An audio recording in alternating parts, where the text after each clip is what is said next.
घटनापत्रकात बदल किंवा दुरुस्ती करण्यासंदर्भात ज्या कार्यपद्धतीचा अवलंब केला जातो, त्या कार्यपद्धतींचा अवलंब आपण पाहताना सुरुवातीला एक गोष्ट आपण लक्षात घेणं अपेक्षित आहे, की घटनापत्रक असेल किंवा नियमावली असेल, ही कंपनीच्या आयुष्यातली खूप महत्त्वाची दस्तऐवज असतात. ही कागदपत्र किंवा ही दस्तऐवज एकदा तयार केल्यानंतर त्यामध्ये वारंवार किंवा सातत्याने बदल करता येत नाही. आता वारंवार आणि सातत्याने हा शब्द मी काढून टाकतो त्या वाक्यातून. या दस्तऐवजामध्ये बदल करता येत नाही, असं म्हटलं जातं. कारण ही कागदपत्र जी आहेत, ही कंपनीची स्थापना किंवा नोंदणी करण्यासाठी अगदी सुरुवातीला तयार केली जातात आणि कंपनीचं अस्तित्व असेपर्यंत या कागदपत्रांच्या कागदपत्रांना अनुसरूनच कंपनी व्यवसाय केला जातो. म्हणजे घटनापत्रकामध्ये ज्या बाबी नोंदवून ठेवलेल्या आहेत, त्या बाबींच्या आधारेच कंपनी व्यवसाय केला जातो. म्हणजे चिरंतन काळ या कागदपत्रांचा वापर कंपनीला करावा लागतो आणि म्हणून घटनापत्रक असेल किंवा नियमावली असेल, या कागदपत्रांना न बदलता येणारा दस्तऐवज असं त्या ठिकाणी संबोधलं जातं. त्यामुळे सुरुवातीलाच घटनापत्रक तयार करताना अतिशय काळजी घेतली जाते. जेणेकरून त्यात वारंवार बदल करावा लागणार नाही. किंबहुना जर बदल करावा लागलाच, तर कायदेशीर प्रक्रिया पूर्ण करण्याचे बंधन कंपनीवर असते. त्यामुळे ही गोष्ट लक्षात घेणं अपेक्षित आहे, की घटनापत्रक हा न बदलता येणारा दस्तऐवज आहे, असं त्याला संबोधलं जातं. परंतु गरजेप्रमाणे बघा, सदा सर्व काळ कोणतीही परिस्थिती सातत्याने तशीच राहत नाही. आजूबाजूच्या परिस्थितीमध्ये जे बदल संभवतात, घडतात, त्या बदलांना आपल्या कंपनीमध्ये सामावून घेण्यासाठी किंवा बदलांचा स्वीकार करण्यासाठी काही गोष्टींमध्ये बदल करावा लागतो. म्हणजे बदल हा निसर्गाचाच नियम आहे. बदल हा निसर्गाला अपेक्षित असतो आणि घडणाऱ्या बदलांप्रमाणे आपण मार्गक्रमण करणं, वागणं किंवा बदल घडवून आणणं हे अपेक्षित असतं. तुम्हाला माहीत आहे, जिथे बदल घडत नाही तिथे त्रास होतो. ज्या गोष्टी आहेत अपेक्षेप्रमाणे घडल्या नाहीत, तर उद्दिष्टे साध्य होत नाहीयेत आणि म्हणून घटनापत्रकामध्ये जरी त्या घटनापत्रकामध्ये बदल करता येत नाही असं म्हटलं, तरी देखील परिस्थिती सापेक्ष बदल मात्र घडवून आणावे लागतात. बघा, कंपनी कायद्यातील कलम 13 नुसार घटनापत्रकात वारंवार बदल करता येत नाहीत. मात्र अपवादात्मक परिस्थितीत घटनापत्रकातील कोणत्याही विधानात योग्य कायदेशीर पद्धतींचा अवलंब करून बदल किंवा दुरुस्ती करता येते. तर त्या संदर्भात जी कार्यपद्धती आहेत किंवा नियम किंवा अटी आहेत, ते नियम आणि अटी आपण पाहणार आहोत. तर पहिलं कलम जे होतं, नामविधान. कंपनीचं नाव कलम. तर त्यामध्ये बदल कशाप्रकारे करावायचा आहे, तो आपण या ठिकाणी पाहणार आहोत. तर साधारणपणे कंपनीचं नामविधान म्हणजे कंपनीच्या या नामविधानामध्ये कंपनीच्या नावाचा उल्लेख केलेला असतो. म्हणजे कंपनीचं नाव फिक्स केलेलं असतं. कंपनीचं नाव ठरविलेलं असतं आणि हे नाव या नामविधानामध्ये घटनापत्रकातील नमूद केलेलं असतं. आणि मग याच नावाने कंपनीला आपला व्यवसाय करता येतो. प्रत्येक कंपनी आपल्याला जे नाव दिलेलं आहे किंवा ज्या नावाला मान्यता मिळवलेली आहे, त्या नावाच्या सहाय्यानेच भविष्यातील कोणताही आर्थिक व्यवहार करू शकते. त्यापेक्षा वेगळ्या नावाने किंवा कोणत्याही एका संचालकाच्या नावाने किंवा सभासदाच्या नावाने कंपनीला व्यवहार करता येत नाही, व्यवसाय करता येत नाही. आणि म्हणून कंपनीला कृत्रिम व्यक्ती असं संबोधलं जातं. का कृत्रिम व्यक्ती संबोधलं जातं? तर कंपनीला विशिष्ट असं नाव दिलेलं असतं आणि हे नाव कुठे नमूद केलेलं असतं? कंपनीच्या नामविधानामध्ये. तर या नामविधानात बदल करायचा आहे म्हणजे कंपनीच्या नावात बदल करायचा आहे. साधी गोष्ट आहे. पूर्वी जे कंपनीचं नाव होतं, त्या नावात बदल करून आता कंपनीसाठी नवीन नाव फिक्स करायचं आहे, ठरवून द्यायचं आहे. तर त्यासाठी कोणता बदल केला जातो कंपनीच्या नामविधानात? तर त्या बदलासंदर्भात आपण माहिती पाहणार आहोत. घटनापत्रकातील नामविधानात म्हणजेच कंपनीच्या नावात बदल करणे होय. तर कंपनीच्या नावात बदल करताना 2 कायदेशीर तरतुदींची पूर्तता करण्याची आवश्यकता आहे. त्या तरतुदी पुढीलप्रमाणे. तर पहिली तरतूद आहे, सर्वसाधारण सभेत विशेष ठराव मंजूर करणे. सर्वसाधारण सभा. सर्वसाधारण सभा ही भागधारकांची असते. लक्षात घ्या. सर्वसाधारण सभेमध्ये विशेष ठराव मंजूर करणे. आता विशेष ठराव का म्हटलेला आहे? तर कंपनीच्या नावात बदल करणं हे रूटीनचं काम नाही. ते विशेष काम आहे. कारण आपण सुरुवातीला म्हटलो होतो, की घटनापत्रकात बदल करता येत नाही.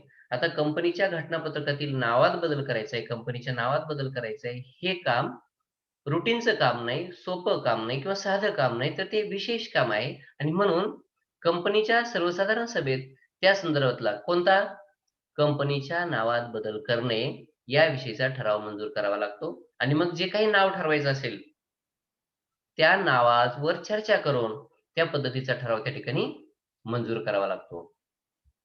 आणि दुसरी कार्यपद्धती कोणती? केंद्र सरकारची लेखी परवानगी घेणे. कंपनीच्या नावात बदल करायचा असेल, तर केंद्र सरकारची लेखी परवानगी देखील त्या ठिकाणी घ्यावी लागते. तर अशा प्रकारे 2 बाबी महत्त्वपूर्ण ठरतात. 2 नियमांचं काटेकोर पालन या ठिकाणी कंपनीच्या नावात बदल करण्यासाठी करावं लागतं. साधारणपणे संचालक मंडळाच्या सभेमध्ये नियोजित नाव जे आहे कंपनीचं, की जे बदललं जाणार आहे, त्या नावावर चर्चा घडवून आणली जाते आणि चर्चा घडवून आणल्यानंतर त्या नावाच्या बाजूने आणि विरोधी बाजूने किती मतं आहेत, याचा विचार केला जातो आणि बहुमताने जे नाव ठरलेलं आहे, ते फिक्स करून किंवा त्यावर शिक्कामोर्तब करून कंपनीचं नवीन नाव ठरवलं जातं आणि त्या संदर्भातला नवीन नावाविषयीचा ठराव संचालक मंडळाच्या सभेमध्ये मंजूर केला जातो, की जो विशेष ठराव या नावाने ओळखला जातो. कारण हे काम विशेष काम आहे. रूटीनचं काम नाही म्हणून. ठीक आहे. मुलं सातत्याने आपला रोल नंबर नोट करतात. हरकत नाही. पण तुम्ही लेक्चरच्या सुरुवातीला जर आलात क्लासमध्ये, तर खूप चांगलं होईल मित्रांनो. बघा, या ठिकाणी नामविधानात बदल करत असताना आपण म्हटलं, की संचालक मंडळाचा विशेष ठराव त्या ठिकाणी पास होणं अपेक्षित आहे आणि त्या बदलासाठी केंद्र सरकारची परवानगी असणं अपेक्षित आहे. तर ती परवानगी मिळवल्यानंतर किंवा तो ठराव पास झाल्यानंतर त्या विषयीची माहिती जी आहे, ती नोंदणी अधिकाऱ्याकडे किंवा नोंदणी अधिकाऱ्याच्या कार्यालयात जमा करणं अपेक्षित आहे. म्हणजे बघा, जे बदल घडले जाणार आहेत किंवा घडवून आणलेले आहेत, त्या सगळ्यांची नोंद होणं अपेक्षित आहे आणि ती नोंद कुठे करावी लागते? नोंदणी अधिकाऱ्याच्या कार्यालयामध्ये. प्रशासकीय स्वरूपाचा अधिकारी असतो आणि या अधिकाऱ्याकडे या सगळ्या बदलांची नोंद होणं अपेक्षित आहे. म्हणजे कोणते बदल नोंदवले जातील? पहिली गोष्ट, जो विशेष ठराव आहे संचालक मंडळाचा, तो नोंदणी अधिकाऱ्याच्या कार्यालयात जमा केला जाईल आणि केंद्र सरकारच्या परवानगीची जी लेखी प्रत आहे, ती सुद्धा नोंदणी अधिकाऱ्याच्या कार्यालयात जमा केली जाईल. आणि जेव्हा ही कागदपत्र नोंदणी अधिकाऱ्याच्या कार्यालयात जमा होतात, तेव्हा नोंदणी अधिकारी या सगळ्या कागदपत्रांची शहानिशा करतो, तपासणी करतो आणि त्याचं असं मत झालं, की संपूर्ण माहिती खरी आहे. त्यानंतर तो त्या कागदपत्रांची नोंद कुठे करतो? आपल्या नोंदणी पुस्तकात करतो. आणि मग जेव्हा तो नोंदणी अधिकारी या नवीन नावाची नोंद आपल्या नोंदणी पुस्तकात करतो, तेव्हा खऱ्या अर्थाने त्या नावाची नोंद झाली, या संदर्भातला नोंदणी दाखला, नावाच्या नोंदणीचा दाखला तो काय करतो? कंपनीकडे पाठवून देतो. आणि मग त्यानंतर कंपनीला जे नवीन नाव फिक्स केलेलं आहे किंवा ठरवलेलं आहे, निलेश अभंग आणि कीर्ती सोमाशी बेटा, तुमचा अ, अ, जो साउंड आहे तो अनम्यूट नाहीये बरं का. सॉरी म्यूट नाहीये. म्यूट करा स्वतःला. निलेश आणि अजून कोण होतं? ठीक आहे. आवाज येत असताना तुम्ही लक्षात घ्यायचंय, अनम्यूट केलेलं आहे की नाही स्वतःला. ठीक आहे. म्हणजे बघा, विशेष ठरावाची प्रत आणि परवानगीची प्रत केंद्र सरकारच्या नोंदणी अधिकाऱ्याकडे जमा झाल्यानंतर तो काय करतोय? त्या बदलांची नोंद नोंदवहीमध्ये करतो आणि तसं पत्र तो कंपनीला पाठवतो आणि ते पत्र कंपनीला मिळाल्यानंतर कंपनी जे नवीन नाव फिक्स केलेलं आहे किंवा ठरवलेलं आहे ते नाव धारण करू शकते आणि मग कंपनी काय करते? त्या नवीन नावाचा फलक किंवा बोर्ड जो आहे, तो आपल्या कार्यालयासमोर लावते. म्हणजे त्या ठिकाणाहून खऱ्या अर्थाने कंपनीचं नवीन नाव सुरू झालेलं आहे, त्याला कंपनीला नवीन नावाचा वापर करता येतो. जेव्हा तो बोर्ड लावला जातो, तेव्हा त्या नावाची नोंदणी झालेली असते नोंदणी अधिकाऱ्याकडे. ही बाब आपण लक्षात ठेवण्यासारखी आहे. त्यानंतर कंपनीच्या नावात खाजगी हा शब्द समाविष्ट करणे किंवा तो काढून टाकणे एवढाच बदल जर करायचा असेल, तर केंद्र सरकारच्या परवानगीची आवश्यकता मात्र नसते. परंतु संचालक मंडळात विशेष ठरावाची आवश्यकता मात्र असते. म्हणजे कंपनीचं नाव बदलणार नाहीये. फक्त खाजगी शब्द त्यामध्ये समाविष्ट करणे आणि किंवा तो खाजगी शब्द काढून टाकणे. खाजगी मर्यादित आणि मर्यादित हे 2 शब्दप्रयोग आहेत. खाजगी मर्यादित हा शब्दप्रयोग खाजगी कंपनीला उपयुक्त ठरतो किंवा खाजगी कंपनीच्या नावाच्या शेवटी असतो आणि मर्यादित हा शब्द सार्वजनिक कंपनीच्या नावाच्या शेवटी असतो. तर खाजगी हा शब्द काढला खाजगी मर्यादितून, तर मर्यादित कंपनी, मर्यादित हा शब्द राहतो म्हणजे खाजगी कंपनीचं कशात रूपांतर झाले सार्वजनिक कंपनीत. आणि खाजगी शब्द नसेल, मर्यादित शब्द असेल फक्त नावाच्या शेवटी आणि खाजगी शब्द जोडायचा असेल, तर सार्वजनिक कंपनीचं रूपांतर कोणत्या कंपनीत झालंय? खाजगी कंपनीत झालंय. त्यासाठी केंद्र सरकारच्या परवानगीची आवश्यकता नसते. मात्र संचालक मंडळाच्या सभेमध्ये विशेष ठराव मात्र मंजूर करून कंपनीच्या नावाच्या बदलाला मान्यता घेतली जाते. त्यानंतर केंद्र सरकारच्या मध्ये कंपनीच्या नावाची नोंद चुकीच्या पद्धतीने झाली असेल किंवा योगायोगाने कंपनीचे नाव अस्तित्वात असलेल्या अन्य कंपनीच्या नावाशी मिळते-जुळते असेल, तर कंपनीला आपल्या नावात बदल करता येतो. बघा, बऱ्याचदा काय होतं, की आजूबाजूच्या परिस्थितीमध्ये जे बदल घडलेले आहेत किंवा ज्या गोष्टी आहेत त्या लक्षात न घेता कदाचित कंपनीचं नाव जे फिक्स केलेलं आहे, तर हे नाव जे आहे पूर्वीच्या नावाशी साधर्म्य असलेलं आहे. पूर्वीच्या नावासारखं असेल. त्यामध्ये साम्य आढळून येत असेल किंवा थोडंसं काय म्हणूयात, की पूर्वीचं नाव असेल तेच काही नावं फेमस असतील असं गृहीत धरूयात, आवडणारी असतील. तर त्याच नावाचा वापर आपल्या कंपनीच्या नावासाठी केला असेल, तर मात्र त्या ठिकाणी सर्वसाधारण सभेमध्ये त्याविषयीचा साधारण ठराव मंजूर करून त्या नावासाठी, नवीन नावासाठी केंद्र सरकारची परवानगी त्या ठिकाणी घेतली जाते आणि तसा बदल करून घडवून आणण्यासाठी तो बदल कुठे, त्या बदलाविषयीची कागदपत्र कुठे सादर केली जातात? नोंदणी अधिकाऱ्याच्या कार्यालयामध्ये. म्हणजे अशा प्रकारे कंपनीच्या नावात बदल करण्यासाठी आपल्याला साधारणपणे 2 महत्त्वाच्या गोष्टी आहेत. 2 नियम किंवा अटींचं पालन करावं लागतं. पहिली अट म्हणजे विशेष ठराव मंजूर करणे आणि दुसरी अट केंद्र सरकारची परवानगी घेणे. ठीक आहे. आता दुसरा बदल आहे नोंदणी कार्यालयात किंवा स्थल विधानात बदल करण्याची पद्धती. म्हणजे कंपनीचा पत्ता जो आहे, त्या पत्त्यामध्ये बदल करायचा आहे. आता पत्त्यात बदल करायचा आहे याचा अर्थ काय? की कंपनीचं कार्यालय एका जागेतून दुसऱ्या जागेमध्ये हलवायचं आहे. एका ठिकाणाहून दुसऱ्या ठिकाणी हलवायचं आहे. आता एक जागा आणि दुसरी जागा, एक ठिकाण आणि दुसरं ठिकाण हे आपल्याला कोणत्या पद्धतीने वर्गीकृत करता येतं किंवा सांगता येऊ शकतं? एका गावातून दुसऱ्या गावामध्ये ते कार्यालय हलवायचंय. एका शहरातून दुसऱ्या शहरामध्ये हलवायचंय. एका राज्यातून दुसऱ्या राज्यामध्ये हलवायचंय किंवा ज्या गावात ते कार्यालय आहे, त्या गावातच एका जागेवरून ते कार्यालय दुसऱ्या जागेमध्ये हलवायचं आहे. तर त्या संदर्भात ज्या अटी आणि नियम आहेत, म्हणजे तुम्हाला फक्त एकाच गावामध्ये, एकाच जागेवरून दुसऱ्या जागेवर ते कार्यालय हलवायचं आहे. एका गावातून किंवा एका शहरातून दुसऱ्या शहरामध्ये ते कार्यालय हलवायचं आहे आणि एका राज्यातून दुसऱ्या राज्यात ते कार्यालय हलवायचं आहे. तर त्यासाठी वेगवेगळ्या नियम किंवा अटींचं पालन आपल्याला त्या ठिकाणी करावं लागतं. बघा इथे त्या संदर्भात स्पष्ट केलेलं आहे, की जर कंपनीला त्याच गावात किंवा शहरात मुख्य कार्यालय एका जागेतून दुसऱ्या जागेमध्ये स्थलांतरित करायचे असेल, तर फक्त संचालक मंडळाचा ठराव मंजूर करून घ्यावा लागतो. म्हणजे काय? की कंपनीच्या कार्यालयाच्या पत्त्यामध्ये बदल करण्यासाठी कोणती बाब महत्त्वाची ठरते? तर संचालक मंडळाचा ठराव.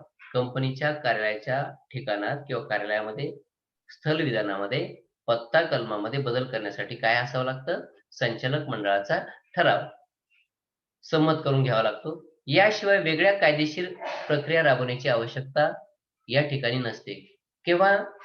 कार्यालय एकाच गावातून हे एकाच गावामध्ये एका जागेवरून दुसऱ्या जागेवर हलवावं लागतं. त्यासाठी एकट्या संचालक मंडळाचा जो ठराव आहे तो सफिशियंट ठरतो. इतर कायदेशीर उपचारांची किंवा प्रक्रियांची आवश्यकता त्या ठिकाणी नसते आणि मग हा जो ठराव आहे तो कुठे पाठवावा लागतो? नोंदणी अधिकाऱ्याच्या कार्यालयात आणि नोंदणी अधिकाऱ्याने त्या पद्धतीचा बदल करून घेतला तर निश्चितपणे नोंदणी अधिकारी तसं पत्र कंपनीला पाठवतो. त्याच्यापुढे असं म्हटलेलं आहे, की कंपनी चिटणीस हलविण्यात आलेल्या नवीन जागेचा पत्ता नोंदणी अधिकाऱ्याकडे सादर करतो व पत्ता बदलल्याविषयीची माहिती लोकांना होण्यासाठी चिटणीस काय करतो? वर्तमानपत्रातून तशी सूचना देतो.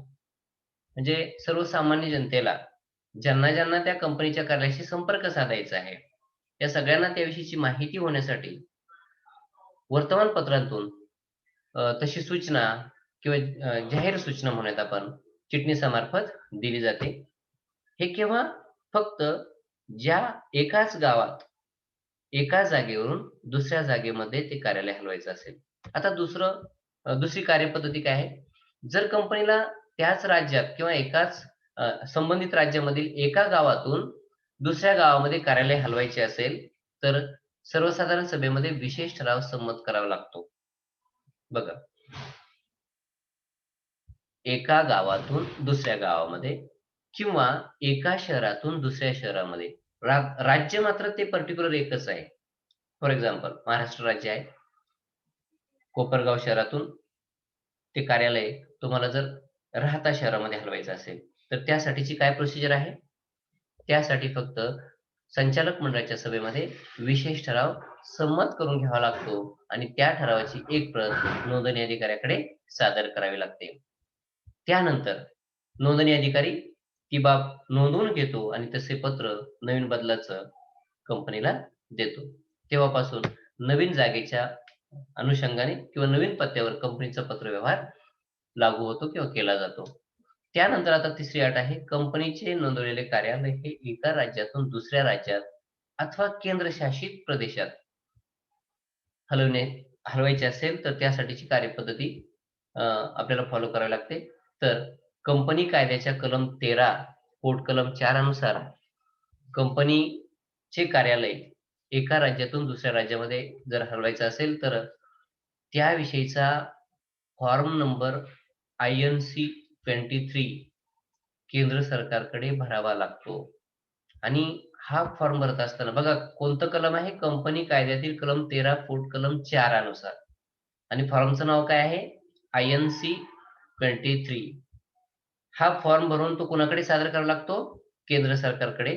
आणि मग या फॉर्ममध्ये कोणकोणत्या बाबी नमूद कराव्या लागतात? तर त्यामध्ये त्या फॉर्म सोबत काय-काय पाठवावं लागतं? घटनापत्रक व नियमावलीची प्रत. बघा, पूर्वीचं घटनापत्रक म्हणण्यापेक्षा नामविधान आणि पत्ता विधान यामध्ये ज्या बाबी नोंदवलेल्या आहेत, सगळी विधानं जी आहेत, विशेष करून आता पत्ता विधानासंदर्भातली जी माहिती आहे, ती माहिती त्या ठिकाणी त्या घटनापत्रकात असते. म्हणजे जुनी माहिती जी म्हणतो आपण, त्यासाठी घटनापत्रक आणि नियमावलीची प्रत ही त्या INC 23 सोबत केंद्र सरकारकडे पाठवणं अपेक्षित आहे. त्यानंतर सर्वसाधारण सभा भरवल्याची व सोबत इतिवृत्त दिले आहे, याविषयीची माहिती तुम्हाला त्या फॉर्म सोबत जोडावी लागते. इतिवृत्त कशासाठी? तर कंपनीच्या सर्वसाधारण सभेमध्ये संचालकांनी कंपनीच्या पत्त्यामध्ये बदल करण्यासाठी जो विशेष ठराव मंजूर केलेला आहे, तो कुठे आढळून येतो तुम्हाला? तो असतो इतिवृत्तामध्ये. तर ते इतिवृत्त सुद्धा त्या ठिकाणी जोडणं अपेक्षित आहे. त्यानंतर सभासदांनी वरील बदलास संमती दिली असेल, तर त्याबद्दलचा विशेष ठराव. म्हणजे इतिवृत्त देणं काय आणि विशेष ठरावाची प्रत देणं काय, या दोन्ही बाबी सारख्याच आहेत. त्यानंतर हा ठराव म्हणजे कंपनीच्या पत्त्यामध्ये बदल करण्यासाठी जो ठराव त्या ठिकाणी मंजूर झालाय, तर त्या ठरावाच्या बाजूने आणि विरोधी बाजूने किती मतं मिळालेली आहेत, या मतांची संख्या त्या ठिकाणी देणं अपेक्षित आहे. म्हणजे हा ठराव जो आहे, तो बहुमताने मंजूर झालेला आहे. तर बहुमताने मंजूर होताना बाजूने किती मतं पडली आणि विरोधी बाजूची किती मतं होती, हे समजावून घेणं त्या ठिकाणी महत्त्वाचं ठरतं. त्यासाठी ही माहिती त्या ठिकाणी देणं अपेक्षित आहे. त्यानंतर संबंधितांची प्रतिज्ञापत्रे. मग संबंधित म्हणजे कोण? की जे संचालक असतात, की ज्यांनी या ठिकाणी तो ठराव संमत करण्यासाठी आपलं मत नोंदवलेलं असतं. ती सूचना मांडलेली असते. अशा प्रकारची प्रतिज्ञापत्र अशा महत्त्वाच्या संचालक मंडळाचा अध्यक्ष असेल किंवा व्यवस्थापक असेल, त्यांनी या बदलासंदर्भातलं जे प्रतिज्ञापत्र आहे, ते त्या ठिकाणी या फॉर्म नंबर INC 23 सोबत जोडणं अपेक्षित आहे. त्यानंतर या प्रस्तावाला विरोध करणाऱ्या सावकारांची व कर्ज रोखेधारकांची नावे. बघा, ठराव जरी संमत झालेला आहे विशेष बहुमताने, तरी देखील ठरावाच्या विरोधी बाजूने कुणी-कुणी मतं दिली होती. मग त्यामध्ये सावकार आणि कर्जरोखेधारक हे सगळ्यात महत्त्वाचे घटक ठरतात. तर त्यांची नावं या फॉर्म सोबत जोडणं अपेक्षित आहे. बदलासाठी फी भरल्याची माहिती, सरकारी शुल्क म्हणतो आपण त्याला. कुठलाही शासकीय पातळीवरचा बदल घडवून आणायचा किंवा शासकीय पातळीवरचं काम पूर्ण व्हायचं असेल, तर त्यासाठी जी अत्यल्प फीज सरकारने ठरवून दिलेली आहे, ती फी शुल्काच्या माध्यमातून, मग ते स्टॅम्प ड्युटी असेल म्हणून त्याला स्टॅम्प तिकीट म्हणतो आपण. तर त्या अनुषंगाने जर भरलं असेल तर त्याबद्दलची माहिती आणि शेवटचं कागदपत्र केंद्र सरकारची परवानगी. अशा प्रकारची कागदपत्र फॉर्म INC 23 सोबत जोडावी लागतात. केव्हा? जेव्हा कंपनीचं कार्यालय हे एका राज्यातून दुसऱ्या राज्यामध्ये हलवायचं असेल. महाराष्ट्रामधील कंपनीचं कार्यालय आहे. ते तुम्हाला अ, मध्य प्रदेश, उत्तर प्रदेश या ठिकाणी हलवायचं असेल, तर अशा प्रकारची कार्यपद्धती त्या ठिकाणी पार पाडावी लागते. त्यानंतर नोंदणी अधिकाऱ्याकडे जागेच्या बदलासंबंधी अर्ज करण्याच्या 1 महिना अगोदर असणारे सावकार आणि कर्जरोखेधारकांची यादी देखील त्या ठिकाणी महत्त्वाची ठरते. ती देखील नोंदणी अधिकाऱ्याच्या कार्यालयात जमा करावी लागते. तर या यादीमध्ये काय सावकार आणि कर्जरोखेधारकांची नावे आणि पत्ते आणि किती रक्कम त्यांची देय आहे, तर त्या रकमेविषयीची माहिती देखील या अर्जासोबत देणं अपेक्षित आहे. त्यानंतर एका राज्यातून दुसऱ्या राज्यामध्ये कंपनीचं कार्यालय हलवत असताना किंवा स्थलांतरित करत असताना अ, एका राज्यात त्या कंपनीचं कार्यालय असताना जे कर्मचारी कामावर होते, तेच कार्यालय जर दुसऱ्या राज्यात हलवलं, तर त्या कर्मचाऱ्यांना आपल्या नोकरीस गमवावं लागेल, मुकावं लागेल किंवा नोकरीवर गदा येईल. याविषयीची माहिती जर असेल, तर त्या संदर्भात माहिती देणं अपेक्षित आहे. सगळ्यात महत्त्वाचं कोणत्याही कर्मचाऱ्याला नोकरी गमवावी लागणार नाही. याबद्दलचं प्रतिज्ञापत्र जे आहे संचालकांचं, ते देणं महत्त्वाचं ठरतं. त्यानंतर अधिकृत सावकारांची प्रमाणित यादी कंपनीच्या कार्यालयात ठेवणे आणि या यादीची प्रति पेज जर कुणाला हवी असेल, तर ₹10 आकारून ती प्रत्येकाला पाहण्यासाठी उपलब्ध करणं. या बाबी त्या ठिकाणी कंपनीच्या कार्यालयात बदल करताना अपेक्षित असतात. त्यानंतर पूर्वी ज्या राज्यात कंपनीचे कार्यालय होते, त्या राज्यातील नोंदणी अधिकारी व राज्य सरकारच्या सचिवाकडे संबंधित अर्जाची प्रत पाठवणं अपेक्षित आहे. म्हणजे जो INC 23 नंबरचा फॉर्म आहे, तो त्या ठिकाणी अ, नोंदणी अधिकाऱ्याकडे आणि राज्य सरकारच्या सचिवाकडे पाठवणं अपेक्षित आहे. तर अशा प्रकारे आपल्याला कंपनीच्या नावात बदल करण्यासाठी कार्यपद्धती जी आहेत, या ठिकाणी पार पाडाव्या लागतात. आणखी काही कायदेशीर प्रक्रिया आहेत, परंतु त्या फारशा महत्त्वाच्या नाहीयेत. ज्या कागदपत्रांची नोंद होणं अपेक्षित आहे, ती नोंद आपण महत्त्वाची पाहिलेली आहे. त्यानंतर उद्देश कलमातील बदल. अ, बघा, घटनापत्रकातील उद्दिष्ट कलम किंवा उद्देश कलम अतिशय महत्त्वाचं असतं. कारण या उद्दिष्ट कलमामध्ये कंपनी आपल्या भविष्यकालीन अस्तित्वामध्ये किंवा चिरंतन अस्तित्व टिकवत असताना कोणत्या उद्दिष्टासाठी कंपनी सुरू ठेवली जाणार आहे, हे स्पष्टपणे या कलमामध्ये नमूद केलेलं असतं.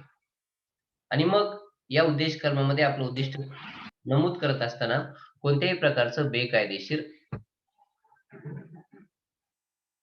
उद्दिष्ट असणार नाही, या संदर्भातली काळजी त्या ठिकाणी घेतली जाते. बघा, उद्दिष्ट कलम हे कंपनीसाठी अतिशय महत्त्वाचं कलम असतं. हे आपल्याला वेगळ्या पद्धतीने सांगण्याची गरज नाही. कंपनी जे भांडवल जमा करते, त्या भांडवलाचा संपूर्णतः विनियोग हा कंपनीची उद्दिष्टे जी आहेत, जी उद्दिष्ट कलमामध्ये ठरवून दिलेली आहेत, ती साध्य करण्यासाठीच केला जातो. म्हणजे बघा, उद्दिष्ट कलमाला इतकं महत्त्व असतं, म्हणजे ज्या कारणासाठी कंपनीची स्थापना झालेली आहे, ज्या कारणासाठी भांडवल गोळा केलेलं आहे, त्या कारणासाठी अ, जे महत्त्वाचं कारण जे आहे आपण म्हणूयात, की ते कारण म्हणजे ते उद्दिष्ट. तर त्या उद्दिष्ट कलमाभोवती कंपनीचा व्यवसाय हा अ, अ, एकीकृत केलेला असतो. तर त्या संदर्भात आपल्याला या ठिकाणी असं सांगितलंय, की उद्दिष्ट कलमामध्ये बदल करायचा असेल, तर त्यासाठी विशेष ठरावाची आवश्यकता असते. संचालक मंडळाच्या सभेमध्ये संचालकांनी त्या संदर्भात विशेष ठराव मंजूर करावा लागतो. आता या ठिकाणी प्रत्येक ठिकाणी सभासदांचा विशेष ठराव नाही, संचालकांचा विशेष ठराव आहे. हे का? संचालक मंडळानेच विशेष ठराव मंजूर करून घ्यावा लागतो, असं का म्हटलेलं आहे? तर कंपनीच्या व्यवस्थापनाची संपूर्ण जबाबदारी ही संचालक मंडळावर सोपवलेली असते. आणि मग संचालक मंडळाला ज्या पद्धतीने ज्या ठिकाणी बदल करणं अपेक्षित आहे, तर तो बदल करण्याचा अधिकार सभासदांच्या वतीने संचालकांना प्राप्त झालेला असतो आणि त्यामुळे संचालकांचा विशेष ठराव असा शब्दप्रयोग आपल्याला प्रत्येक ठिकाणी आढळून येतो. तर उद्दिष्ट कलमामध्ये जे बदल घडवून आणायचे आहेत त्या बदलांसंदर्भात जी माहिती आहे ती माहिती सर्वांना ज्ञात होण्यासाठी कंपनीच्या चिटणीसाने मोनाली सोनवणे, बेटा तुझा आवाज, मोनाली सोनवणे,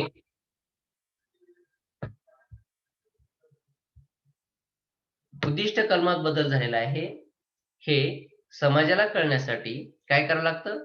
कंपनीच्या चिटणीसाने एक स्थानिक वर्तमानपत्र जे आहे स्थानिक भाषेतलं आणि एक इंग्रजी वर्तमानपत्र, या वर्तमानपत्रांमध्ये घटनापत्रकाच्या उद्दिष्ट कलमामध्ये जे जे बदल झालेले आहेत ते बदल वर्तमानपत्रातून लोकांसाठी प्रसिद्ध करण्याची आवश्यकता आहे. म्हणजे जाहीरपणे सूचना उद्दिष्ट कलमाविषयीची दिली पाहिजे. आणि संचालक मंडळाच्या सभेमध्ये जो विशेष ठराव संमत केला तो या ठरावामध्ये ज्या बाबींचा समावेश केलेला असतो त्या कोणत्या बाबी आहेत, तर आपल्याला या ठिकाणी त्या बाबी सांगितलेल्या आहेत. पहिली बाब आहे त्यामधली कंपनीने मिळवलेले एकूण भांडवल किंवा पैसा. बघा, कंपनीचं उद्दिष्ट पूर्ण करण्यासाठी जे भांडवल जमा झालेलं आहे, गोळा केलेला आहे कंपनीने, त्या भांडवलाविषयीची माहिती त्या ठिकाणी द्यावी लागते. नंतर माहिती पत्रकात दर्शवलेल्या उद्देशासाठी खर्च झालेली रक्कम, ज्या उद्देशाने कंपनीची स्थापना झालेली आहे तो उद्देश पूर्ण करण्यासाठी, उद्दिष्ट पूर्ती करण्यासाठी किती भांडवल खर्च झालेला आहे त्या रकमेचा तपशील त्या ठिकाणी द्यावा लागतो विशेष ठरावासोबत. न वापरलेला पैसा किंवा भांडवल, म्हणजे ज्या उद्देशाने भांडवलाची निर्मिती केलेली आहे किंवा भांडवल गोळा केलेला आहे तो उद्देश साध्य करण्यासाठी भांडवल जमा केलंय पण ते खर्च केलेलं नाहीये त्याविषयीची माहिती त्या ठिकाणी द्यावी लागते. त्यानंतर संभाव्य बदलांची माहिती, उद्दिष्टामध्ये जे संभाव्य बदल आहेत किंवा भांडवलामध्ये जे बदल केले जाणार आहेत त्याविषयीची माहिती त्या ठिकाणी दिली जाते. नंतर बदलासाठी योग्य समर्थन, म्हणजे तो बदल कसा उचित ठरणार आहे, उद्दिष्ट कलमामध्ये बदल केलेला तर त्याविषयीचं समर्थन करणारी माहिती त्या ठिकाणी देणं अपेक्षित आहे. नंतर नवीन उद्देशाच्या पूर्ततेसाठी वापरली जाणारी रक्कम, जे नवीन उद्दिष्ट ठरवलं जाणार आहे हे उद्दिष्ट पूर्ण करण्यासाठी जे भांडवल आहे ते वापरलं जाणार आहे त्याविषयीची माहिती देणं अपेक्षित आहे. त्यानंतर कंपनीच्या उत्पन्नावर होणारा परिणाम, जे नवीन उद्दिष्ट ठरवलंय त्या उद्दिष्टाचा कंपनीच्या उत्पन्नावर कसा परिणाम होईल याविषयीची देखील माहिती जाते आणि भविष्यकालीन बदलांची भागधारकांना माहिती त्या ठिकाणी दिली जाते.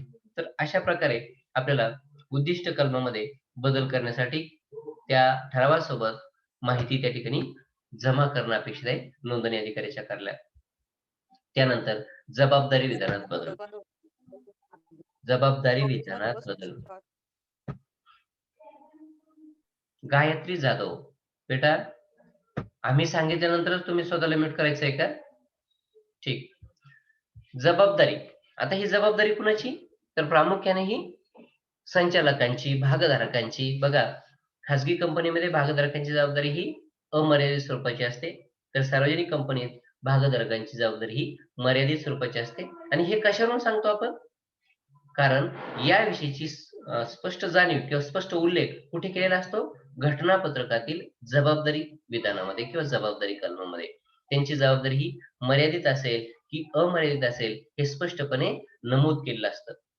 कंपनी कायद्यातील कलम 38 अनुसार कंपनीच्या सभासदाच्या असलेल्या मर्यादित जबाबदारीत शक्यतो बदल होत नाही, परंतु त्यात बदल करून मर्यादित जबाबदारीचं रूपांतर अमर्यादित जबाबदारीत करायचं असेल तर त्यासाठी सभासदांची मान्यता घेणे अपेक्षित आहे. कारण सभासदांच्या जबाबदारीत बदल करायचा आहे, म्हणजे खाजगी कंपनीचं रूपांतर सार्वजनिक कंपनीचं रूपांतर खाजगी कंपनीत करायचंय, मर्यादित जबाबदारीचं रूपांतर अमर्यादित जबाबदारीत करायचं. म्हणजे काय की सार्वजनिक कंपनीचं रूपांतर हे खाजगी कंपनीत करायचं आहे आणि त्यासाठी प्रत्येक सभासदाची मान्यता घेणं अपेक्षित आहे. परंतु संचालक, कार्यकारी संचालक किंवा व्यवस्थापक यांची जबाबदारी अमर्यादित स्वरूपाची करता येते, परंतु त्यासाठी काय पण बोलतेस म्हणा. विशेष ठराव मंजूर करून घेणं अपेक्षित आहे. तर इथे एक गोष्ट तुमच्या लक्षात आली असेल, की जबाबदारी विधानामध्ये किंवा जबाबदारी कलमामध्ये जर बदल घडवून आणायचा आहे, तर त्यासाठी संबंधित म्हणजे सभासदांच्या जबाबदारीत बदल करायचा असेल, तर त्यांचा विशेष ठराव मंजूर करणं अपेक्षित आहे. संचालकांच्या जबाबदारीत बदल करायचा असेल, कार्यकारी संचालकांच्या जबाबदारीत बदल करायचा असेल, तर त्याविषयीचा विशेष ठराव मंजूर करून कंपनीच्या चिटणीसाने 30 दिवसांच्या आत त्या ठरावाची एक प्रत नोंदणी अधिकाऱ्याच्या कार्यालयाकडे सादर करणं अपेक्षित आहे आणि त्यानंतरच नोंदणी अधिकाऱ्याकडून त्या जबाबदारी विधानात बदल केला जातो. त्यानंतर भांडवल विधानातील बदल. सगळ्यात महत्त्वाचं कलम असं म्हटलं तरी काही हरकत नाही. कारण कंपनीने जी उद्दिष्ट ठरवलेली आहेत, कंपनीने जे नाव ठरवलेलं आहे, कंपनीने जे कार्यालय फिक्स केलेलं आहे, हे सगळं कार्यान्वित करण्यासाठी, उद्दिष्टे पूर्ण करण्यासाठी भांडवलाची आवश्यकता असते आणि म्हणून कंपनीची स्थापना होत असताना घटनापत्रकामध्ये कंपनी तिच्या घटनापत्रकात भांडवल विधानात ऑथराइज्ड कॅपिटल म्हणजे कंपनीच्या आयुष्यामध्ये एकूण किती भांडवल उभारलं जाणार आहे, याविषयीची संपूर्ण आणि सविस्तर माहिती दिलेली असते. म्हणजे ते भांडवल किती समभागांमध्ये विभागलं जाणार आहे, एकूण भांडवल किती असणार आहे, याविषयीची पुरेशी माहिती त्या ठिकाणी दिलेली असते. आणि त्यामुळे काय होतंय, जे भांडवल आहे कंपनीच्या आयुष्यामध्ये, ते एकूण भांडवल किती असणार आहे आणि विक्रीसाठी काढलेलं भांडवल किती आहे. म्हणजे विशिष्ट काळासाठी भांडवलाची गरज पूर्ण करण्यासाठी जे विक्रीस काढलेलं भांडवल आहे, त्यातूनच ते भांडवल विक्रीला काढता येतंय एकूण भांडवलापैकी. तर कालांतरानं काय होतंय, गरजेप्रमाणे भाग भांडवलात वाढ करावी लागते किंबहुना गरजेप्रमाणे भाग भांडवल कमी देखील करावं लागतं. उदाहरणार्थ, भाग भांडवलात वाढ कधी करायची आहे? जेव्हा खाजगी कंपनीचं रूपांतर हे सार्वजनिक कंपनीत करायचं आहे. अशा वेळेला ऑथराइज्ड कॅपिटल जे आहे कंपनीचं ते वाढवावं लागतं आणि जेव्हा सार्वजनिक कंपनीचं रूपांतर खाजगी कंपनीत करायचं आहे, तेव्हा जे जास्तीचं भांडवल आहे ऑथराइज्ड कॅपिटल ते कमी करून घ्यावं लागतं. तर त्यासाठी भांडवल विधानात बदल करणं अपेक्षित आहे. अशा प्रकारे आपल्याला या विधानांमध्ये बदल करता येतो. तर हा घटक या ठिकाणी संपलेला आहे. ठीक आहे. थांबूयात आपण आता.